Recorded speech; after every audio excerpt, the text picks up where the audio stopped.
bilang kan, ini ceritanya pasiennya sudah setuju untuk dilakukan pemeriksaannya, dan kita buka baju. Cuma karena di depan saya nggak minta teman untuk buka baju ya. Nanti silakan dibuka baju temannya kalau mau periksa, mau coba periksa ya. Setelah ini apa yang mau dilakukan? Inspeksi kan? Inspeksi apa pertama? Bentuk darah. Bentuk darah. Saya di sini atau di mana sebenarnya? Di bagian bawah luar. Ya, di sini. Kalau di sini saya tahu nggak? Dari operator biasanya di sini. Di sini ya, yang pertama kita lihat pergerakan dadanya simetris atau enggak. Kemudian yang kedua bentuk dadanya. Bentuk dada itu banyak. Kalau yang ini kan normal umumnya. Selain itu ada bentuk barrel chest, ada pigeon, kemudian ada juga yang bentuknya kayak masuk exoskeleton atau eskavatum namanya. Jadi banyak ada bentuk dada yang normal itu seperti ini. Kalau yang barrel chest itu dia naik. Jadi antara ke samping sama ke bawahnya sama gitu ya, kayak tong dia bentuknya. Itu udah bentuk tong, itu barrel chest ya. Barrel chest. Kemudian kita lihat yang kanan kiri sama atau enggak. Pasti ada pertanyaan, ada nggak yang nggak sama? Ada. Kalau misalkan dia trauma pasti nggak sama kanan kiri. Ini yang sama, karena temannya normal ya pasti sama semuanya. Selain itu apa lagi yang dilihat? Pulsasi dan ictus cordi. Kelainan ictus cordi. Kalau lebih jelas saya lihat di sini atau di sini? Di bagian Ya, di bagian kanan. Deketin dada pasien atau dada temannya ya. Kita lihat di ada pulsasi di tempat lain atau enggak, ada jejas atau enggak, bekas luka misalnya. Sama kita lihat ictus cordisnya. Ictus cordis kita lihat di mana? Di sini, di sini. CS clavicular. Mid clavicular. Clavicular. Jadi kurang lebih Kiri. apa ya? Ini kan ini claviculanya, kita cari mid clavicula itu setengahnya turun kurang lebih di sini. Itu pasti kelihatan enggak di orang normal? Belum tentu, tergantung dengan ketebalan otot juga. Ketebalan ototnya, ketebalan dinding dadanya, banyak hal sih yang mempengaruhi. Jadi nanti kalau misalkan nggak kelihatan contohnya jangan dibilang nggak normal.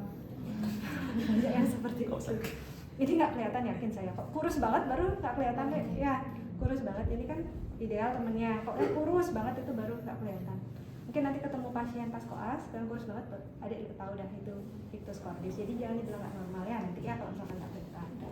Nah setelah itu dilaporkan hasil inspeksinya ya. Jadi tadi apakah simetris atau tidak pergerakan dadanya. Kemudian bentuk dada pasiennya seperti apa. Nah kemudian ada jejas atau enggak, ictus cordisnya terlihat atau enggak, ada pulsasi lain atau enggak ya. Sebenarnya suara frekuensi nafas bisa kita lihat juga kan hasil inspeksi. Tapi karena ini pemeriksaan kardio mungkin itu tidak terlalu perlu dilihat. Tapi kalau mau dilihat silahkan ya, karena sekalian melihat simetris atau enggak ya. Inspeksi ada yang bingung masih? Sudah jelas ya, seperti inspeksi sama kok seperti lainnya, cuma bedanya ictus cordis itu yang penting ya. Kemudian setelah inspeksi apa? Palpasi. Palpasinya di mana? Chest fluid appendix. Chest mid clavicular kiri. Untuk lihat, untuk raba apa itu? Ictus cordisnya. Tidak yang tadi kita lihat, sekarang kita raba ictus cordisnya. Untuk tahu apa? Untuk tahu seperti apa? Denyutnya apakah cepat, apakah lifting, Ada trill atau tidak ya? Ya. Yang pertama denyutnya teratur atau tidak, lubduk atau tidak. Suara jantung normal lubduk gitu kan ya. Kemudian yang kedua ada kedengaran trill atau enggak. Trill itu apa? Kalau bahasa Indonesianya Getaran. Jadi yang kalian raba, kalau trill, kalau suara jantung normal kan lubduk. Kalau trill itu berarti ada getaran. Gimana kalau misalkan ada yang masang sesuatu di tembok kalian kan bergetar, seperti itu udah kurang lebih deh. Itu biasanya ditemukan kalau ada kaput bocor. Ya, jadi murmur pasti ada biasanya, entah di sini atau di tempat lainnya. Itu biasanya. Kalau normal sih nggak ada. Ya, kemudian setelah trill, heaving sama lifting. Heaving sama lifting ini, jadi kalian itu ngerasa ictus cordis itu keangkat banget pasiennya. Biasanya ditemukan di pembesaran ventrikel kiri. Ictus cordis itu kan titik tumpu paling luar dari jantung kan di ventrikel kiri dia biasanya. Jadi kalau misalkan ada pembesaran itu kerasa banget. Oke, nanti ya pas kalian kok kasih ketemu lebih banyak pasien, kalau ini kan normal semua ya, teman-teman kalian pasti normal semua. Jadi ya sama segitu-segitu aja. Jadi pada saat kelas mungkin kalian bisa bedain, oh teman saya kemarin tuh kayak gitu normalnya, ternyata pasien yang ada penyakit itu kayak gini, baru kalian bisa membedakan. Ya, kita belajar yang normal dulu semuanya ya. itu di ICS 5 ya. Mid clavicula itu kan yang ini, berarti kita taruh di sini ya. Di sini kita taruh, permisi deh ya. Ya. Di sini kita raba bagaimana ictus cordisnya. Ini keraba temennya. Kalau yang gemuk banget, kalau nggak keraba apa yang kalian lakuin? Ditekan sedikit. Ditekan sedikit bisa. Selain itu Atau kalau enggak gemuk di banget, gini, di baris sini. ya, sebelah kiri, ya, coba iya. coba miring. Pelan-pelan ya. Yang tangan kirinya naik ke atas, ya. Yang ini juga naik. Itu di atas, ini di atas juga. Di atas Gini. enggak, bukan. Bukan, ini lurus. Oh, gini, Nak. Iya, benar. Tapi ini mereng ke sana. Agak iya. Tujuannya supaya dekat ke dinding dada. Ya, jadi kalau kayak gini sebenarnya tadi nggak gitu aja temen ini kerasa. Ya, cuman kalau ini nggak kerasa, permisi ya. Saya hitung ICS 5 di mana, di sini. Kerasa atau enggak? Itu kalau gemuk banget gini biasanya. Ya, kalau yang normal-normal aja biasanya kerasa tanpa ini. Ya, tahu kan ya, ini left lateral incubitus. Ya, sudah deh, balik deh. Itu tadi dipalpasi. Dipalpasi kan cuma lihat itu aja, sama melihat ada pulsasi di tempat lain boleh sambil diraba juga. Kayak gimana pulsasinya? Misalnya di sini, kalau yang melihat di inspeksi tadi ada pulsasi boleh sambil dipegang. Ya, kemudian dilaporkan dah hasil pulsasinya, ictus cordisnya teraba atau enggak, bagaimana karakteristik ictus cordisnya, apakah normal, ataukah ada trill, ataukah ada heaving sama lifting. Ya, ada yang masih bingung untuk palpasi dulu? Sudah ya, sudah jelas ya. Habis palpasi apa? Perkusi itu untuk menentukan apa? Batas-batas. Batas-batasan. Batas jantung. Batas jantungnya di mana aja yang kita cari? Di kiri, pinggang, Ya, pinggang jantung. sama kanan. Kanan. Ya. Yang pertama itu sebenarnya boleh aja, mau kiri boleh, pinggang, kanan boleh. Tapi kalau yang bisa itu kan kiri ya, boleh aja sih sebenarnya ya. Mungkin saya mulai dari kiri dulu. Kalau kiri kita di mana? Mid clavicula, parasternal atau aksila? Aksila. Aksila. Kan udah tahu ya yang mana garis-garisnya ya. Kalau aksila itu kan di sini sebenarnya. Ini aksila apa? Anterior, media, atau posterior? Anterior. Ya di sini ya. Cari dulu kalau anterior itu di depanan, media tuh pas di garis aksilanya, posterior di belakangnya ya. Kita mulai gampangnya adalah kita mulai dari ICS 2 karena paling gampang nyari ICS 2. Cari apa dulu kalau mau nyari ICS 2?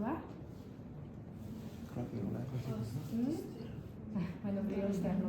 Ini loh garis sternum yang paling kelihatan, permisi ya. Ini apa ya? Ini, kemudian di sebelahnya itu adalah ICS 2. Di sini apa namanya? Aksila anterior. Ya. Saya permisi, saya mulai. Ini batas suara apa deh yang mau kita lihat? Dari sonar keredup. Sonar keredup. Sonar keredup, ada apa di kiri?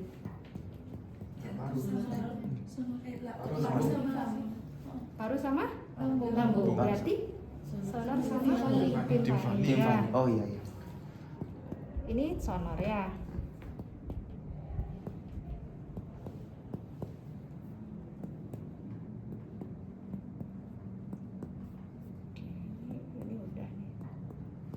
Ini udah timpani ya. Kemudian setelah ketemu garis timpani naik berapa kali? Naik 2 jari. 2 jari, 1, 2. Di sini berarti kurang lebih ya. Sini kurang lebih. Habis itu Dibawa ke medial, benar. Sampai suara sonor keredup ya. Iya.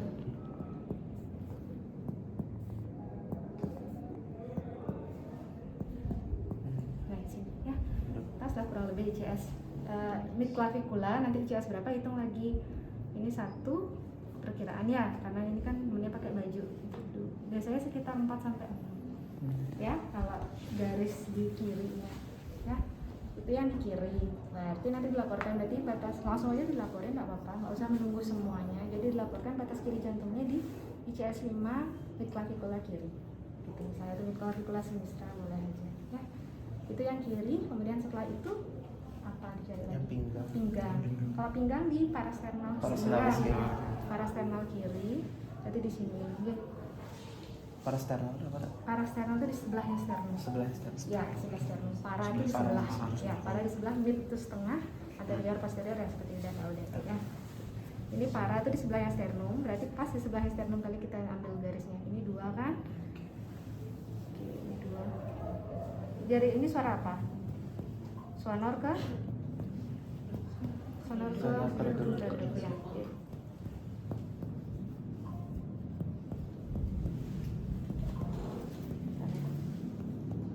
Sebenarnya ini udah redup sih guys. Di sini ya, kurang lebih di sini garis temennya. Kurang lebih ini di ICS 3. ICS 3 parasternal kiri pinggang jantungnya. Berarti ya dia akan lebih mudah kalau temennya buka baju nanti akan ada yang periksa ya. ICS 3 parasternal kiri untuk batas pinggang jantungnya. Biasanya normalnya memang di ICS 2 atau 3 ya. Nah kemudian kita ke batas kanan jantung ya. Kalau batas kanan jantung di linea apa? Metafila kanan betul Ya, ya. kanan. Sama kita cari ICS 2 nya juga. Ini turun ke bawah ya.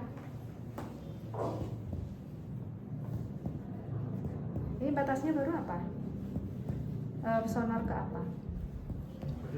Sonor ke redup Karena dari batas pertemuan hati kan? hati Ya. hati. Ini udah redup. Redup. Ya, habis itu naikkan berapa jari? 2 jari. 2 jari. Sama kayak tadi ya. Iya. Oke, ke samping habis itu ya. Iya.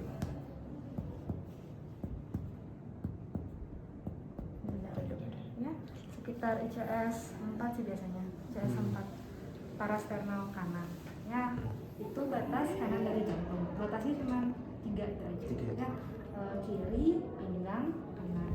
Gitu ya. Nanti dilaporkan aja setiap habis perkusi langsung laporkan, langsung laporkan. Gitu ya. Jadi biar nggak lupa. Kadang kan kita lupa. Nggak boleh juga ngecoret-coret manekin. Kasihan juga kalau temennya kita coret-coret. Gitu ya, langsung aja bilang. Ya. Dah, kalau perkusi ada yang bingung? Pinggang jantung apa deh? Hah? Pinggang Pinggang itu ini. Bentuk jantung itu kayak gimana? Kayak gini kan, pinggangnya gini kan ya. Ini terus ini, gitu kan? Iya. Ini udah pinggangnya deh. Oh, yang di bagian sini. Ya, ini udah Bagian pinggang. lengkung Ya betul pinggangnya. Oh. Kan dia bentuknya kayak gini ke sini. Ini udah pinggangnya. Oh gitu. Ya bentuknya kayak gitu dia, kayak sepatu kan? Ya, Sepatu. kayak sepatu yang agak mereng ke kiri. Oh, berarti di cengkungnya. Pak? Iya betul, di cengkungnya itu dia pinggangnya. Kalau bentuknya kan gini, kiri itu yang ini, yang paling besar di sini itu. Kanan tuh yang cuman gini aja, Cuma sehingga gini. di parasternal Oh, kurang lebih. gitu. Yang pinggangnya parasternal juga tapi kiri. Normalnya seperti itu, tapi kalau yang dia besar, pinggangnya bisa dia ke sini. Ini bisa lebih besar lagi, ini juga bisa ke sana. Bisa sampai axilla anterior dia, yang kiri. Kenapa kita nggak ngecek batas bawahnya deh? Batas bawahnya karena nggak terlalu penting di sini. Ya nggak terlalu penting karena biasanya membesarnya ke sini sama ke sini. Oh. Ya kiri atau karena kan kiri itu ventrikel kiri di sini. Kalau nggak salah di sini kiri, ventrikel kiri, ventrikel kanan. Yang di atas itu kita nyari batas serambi kanannya atau atriumnya. Ini atrium kiri itu di pinggangnya. Jadi bentuknya kalau misalkan melebar, atriumnya melebar, misalnya kan pinggangnya yang melebar. Oh iya. Kalau ventrikel kiri yang melebar, berarti yang batas kirinya yang menjauh lagi. Iya. Kalau yang di kanan berarti yang di kanan ke sana. Atau misalkan mereka mendorong ke sana. Jadi memang batas yang terlalu kita perhatikan biasanya. Ya seperti itu. Jadi memang penting tuh kiri, kanan sama pinggang yang bentuk cekung kayak gitu.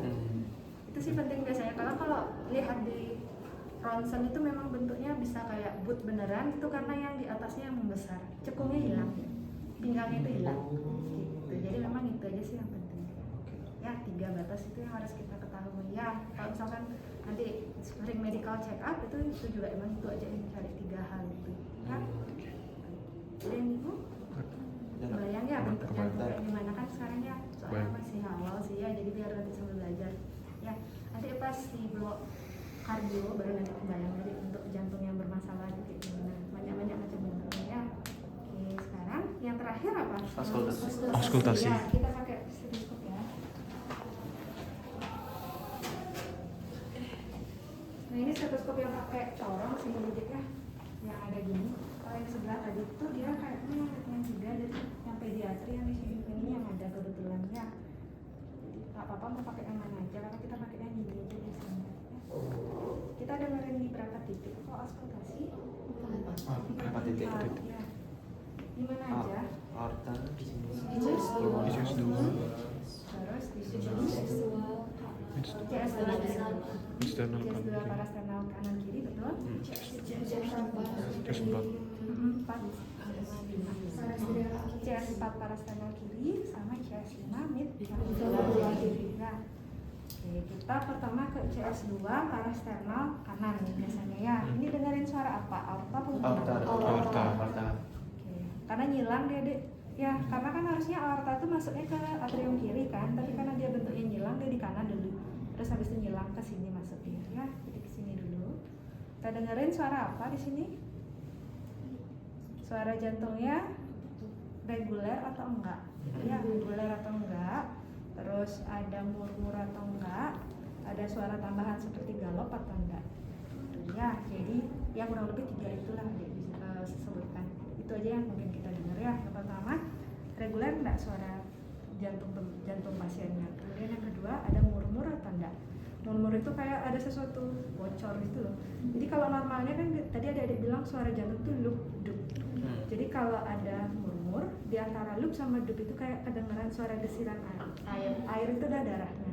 Jadi seharusnya dia kan nggak boleh bocor lagi kan, karena kalau bocor itu bermasalah berarti isiannya atau katupnya. Jadi isian yang seharusnya sudah cukup melebihi, jadi itu yang bikin membesar jantungnya. Yang desiran itu yang bikin ada terdengar murmur di pasien. Karena normal ya berarti loop gitu aja harusnya. Tapi kalau bocor loop mungkin gini ya gini gitu. Atau nggak misalnya satu udah turun, satunya belum kaku dia. Kayak menyebut ada keran bocor gitulah ya. Kalau galop dia itu suaranya agak orang lari, kayak orang lari gitu dia. Jadi lebih cepat daripada lubuk.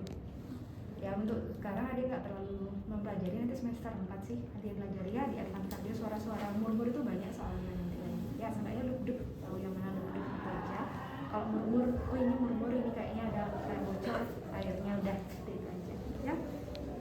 Jadi kita taruh di sini dulu di aorta. Di aorta didengerin, kemudian habis di aorta di pulmonar ya, di sini didengerin juga sama dilaporkan ya. Jadi saya pertama kali meletakkan di ICS 2 parasternal kanan untuk mendengar suara katup aorta, apakah reguler atau tidak, apakah ada ada murmur atau enggak, ada suara tambahan atau tidak. Dan sama saya dengarkan hal yang sama di ICS 2 parasternal kiri untuk katup aorta ya. Kemudian di ICS 4 parasternal kiri untuk katup trikuspid ya. Satu lagi CS5 midclavicular kiri untuk katup mitral. Kalau tepat naruhnya akan kedengaran kok ya.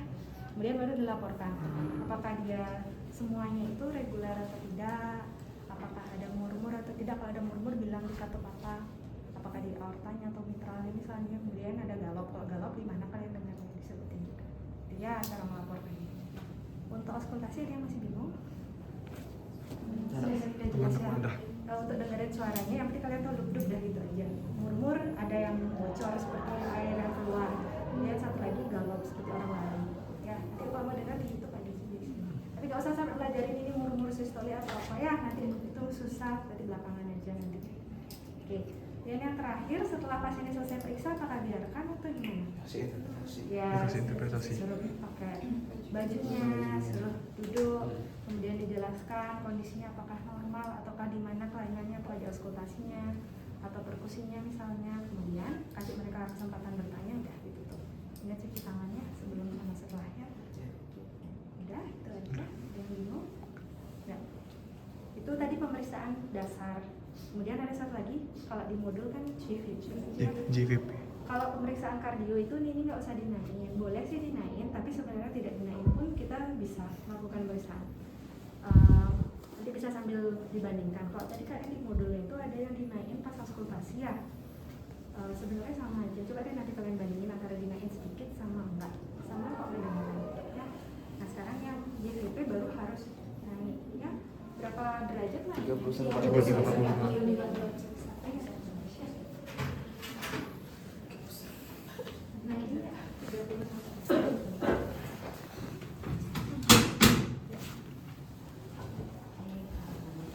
Dia lain ke kiri ke kanan temannya? Ke kiri ya. Ya. Ini sih sebenarnya harus diturunkan ya. Di sini nggak cukup. Oke, gitu ya. Ke kiri. Kita lihat denyutan apanya? Vena apa? Jugularis. Namanya JVP. Vena jugularis ya. Yaitu di sini nih teman-temannya udah langsung kelihatan sih sebenarnya. Ini dia. Ya. Ini kedengeran. Oke, normal. Kalau misalkan tidak kelihatan nih, apa yang harus kalian lakukan? Di bawah turun ya. Dari mana? Dari sini ke atas atau dari atas ke sini? Dari atas ke Ya, bawah. dari ini angulus mandibula, dari sudut mandibula itu turun. Tapi jangan nanti beneran di ini temennya ya. Nanti kalau salah nanti aorta yang diginiin. Ini aja, raba pelan aja. Ya, misalnya kalau ada responsif kayak gini udah. Yang penting itu saya raba secara pelan gitu. Tapi jangan beneran diurut temennya, saya takut salah nanti. Turunkan, terus lepas, nanti ada lagi. Ini dibendung intinya. Ini kan memang udah kelihatan, jadi nggak usah. Kalau misalkan yang belum ada, nanti bawa turun, lepas, kelihatan kok ada nyetnya. Ya, jadi kita taruh pulpen penggarisnya di sini berarti. Ya, ke sini ya, ke naik. Kemudian setelah itu kita nyari apa di sini? Angulus sterni. Angulus sterni atau mandibulanya itu ya, di garisnya ini ya. Kurang lebih dilepas aja deh, nggak apa-apa. Kurang lebih di sini ya. Kurang lebih di sini. Jadi kita cari garis lurus. Harusnya 2 pakai penggaris ya. Boleh pakai medline boleh, intinya biar ada 2. Ini berarti garisnya itu berapa? 3 ya. 3 ya. Jadi 5 plus 3 JVP temannya. 5 itu kan konstanta. Yang 3 itu hasil pengukurannya ini. Ya, jadi 5 plus 3. Gitu. Itu normal kok temannya. Ya, lebih dari 13 kayaknya enggak normal. Ya. Tinggal gitu aja. Jadi kalau nggak ketemu diurut dari sini ke bawah. Tapi nanti jangan beneran ya, kecuali pada kalau memang udah pasiennya yang bermasalah baru memang beneran. Kalau ini saya takutnya nanti salah gitu. Jadi pelan aja, jangan urut yang keras banget, cuman pelan aja, laba lembut gitu aja, lepas sampai ada bendungan di sini, kemudian kita taruh garisnya sini sama di sini. Gitu ya. Jadi ketemu dah misalnya di sini 3, berarti tambah 5. Gitu ya. Oke. Yang 5 untuk JVP. Kalau nggak normalnya dia bisa naik, itu kan tadi temannya normal, bisa dia di sini kalau yang nggak normal. Jadi naik dia. Kan kalau semakin naik berarti kan semakin tinggi, semakin nggak normal jadinya dia ya. Ada yang bingung? Kenapa rebanya harus pelan-pelan tuh? Pelan-pelan, karena takutnya di sini ada aorta, di depannya itu aorta. Aorta itu kan pembuluh darah besar. Itu yang kayak pasokan semua Supply ke otak kita ya? ke bawah, iya. Dia takutnya itu yang kita tekan bermasalah. Ya, jadi harus pelan-pelan di JVP-nya aja. Ya, di jugularnya aja. Di dalaman dikit. Biasa kan vena di luar, aorta maksudnya arteri di dalaman. iya. Ya. Kalau kita keras banget takutnya kena arteri. Pelan aja, lembut aja. Ya, orang biasanya terbendung kok. Dan biasanya memang kelihatan. Kecuali gemuk ya, kayak pasiennya baru. Ya. Baru nggak kelihatan ya, kalau kayak kalian ini yakin saya kelihatan. Main-main dokter. Ya sudah ya. Sekarang kalian latihan sendiri dulu, saya ke sebelah mati temannya, nanti saya minta beberapa orang untuk maju di sini ya. Sudah. Oke, boleh yang lain mungkin jadi pasien ya. Saya ke sebelah dulu ya. Terima kasih dokter.